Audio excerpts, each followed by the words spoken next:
നിങ്ങളെ ആ ഒരാൾക്ക് മനസ്സുകൊണ്ട് ഇഷ്ടമാണെന്ന് ഉള്ളിൽ വല്ലാത്തൊരു ഫീലിംഗ് നിങ്ങൾക്ക് എപ്പോഴെങ്കിലും തോന്നിയിട്ടുണ്ടോ? പക്ഷെ അവരിത് ഇതുവരെ നിങ്ങളോട് നിന്ന് തുറന്നു പറഞ്ഞിട്ടൊന്നുമില്ല. ഒരു പ്രപ്പോസലോ ഫ്ലേട്ടിങ്ങോ അല്ലെങ്കിൽ പുറമേ കാണുന്ന ഒരു ലക്ഷണം അവിടെ ഉണ്ടായിരിക്കില്ല. എന്നിട്ടും അവർ ആ മുറിയിലേക്ക് നടന്നു വരുന്ന ആ കറക്റ്റ് സെക്കൻഡിൽ എന്തോ ഒരു വ്യത്യാസം നിങ്ങൾക്ക് ഫീൽ ചെയ്യും. ചിലപ്പോൾ മറ്റുള്ളവരെ നോക്കുന്നതിനേക്കാൾ ഒരു സെക്കൻഡ് കൂടുതൽ അവർ നിങ്ങളെ തന്നെ നോക്കി നിൽക്കുന്നുണ്ടാവും.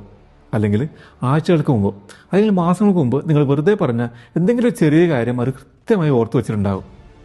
അതും അല്ലെങ്കിൽ നിങ്ങളുടെ മുന്നിലെത്തുമ്പോൾ അവരുടെ സ്വഭാവവും പെരുമാറ്റവും പെട്ടെന്ന് മാറുന്നതായിട്ട് നിങ്ങൾക്ക് ഫീൽ ചെയ്യുന്നുണ്ടാവും. ഇതിൽ ഏറ്റവും ഇൻട്രസ്റ്റിംഗ് കാര്യം എന്താണെന്നറിയോ? സ്നേഹം തുടങ്ങുന്നത് വാക്കുകളിലൂടെയാണെന്നാണ് നമ്മളൊക്കെ വിചാരിച്ചിരിക്കുന്നത്, അല്ലേ? എന്നാൽ സൈക്കോളജിസ്റ്റുകൾക്കറിയാം അതല്ല സത്യമെന്ന്. കാരണം ഒരാളിലെ ഏറ്റവും അവസാനം മാറുന്ന കാര്യമാണ് അവരുടെ വാക്കുകൾ.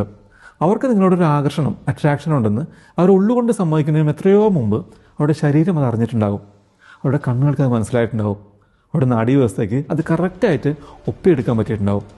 അതുകൊണ്ട് ആളുകൾ മനഃപൂർവ്വം മറച്ചു വയ്ക്കാൻ ശ്രമിക്കുന്ന ആ ഒളിഞ്ഞിരിക്കുന്ന അല്ലെങ്കിൽ ഒളിച്ചു വെച്ച പ്രണയത്തിൻ്റെ ഭാഷ അങ്ങനെ കൃത്യമായി വായിച്ചെടുക്കാമെന്നാണ് ഇന്ന് ഈ വീഡിയോയിൽ ഞാൻ നിങ്ങൾക്ക് കാണിച്ചു തരാൻ പോകുന്നത്. ആരും പറയാതെ തന്നെ അവരുടെ മനസ്സിലിരുപ്പ് മനസ്സിലാക്കാൻ സഹായിക്കുന്ന ചില കിടിലൻ സൈക്കോളജിക്കൽ സിഗ്നലുകൾ.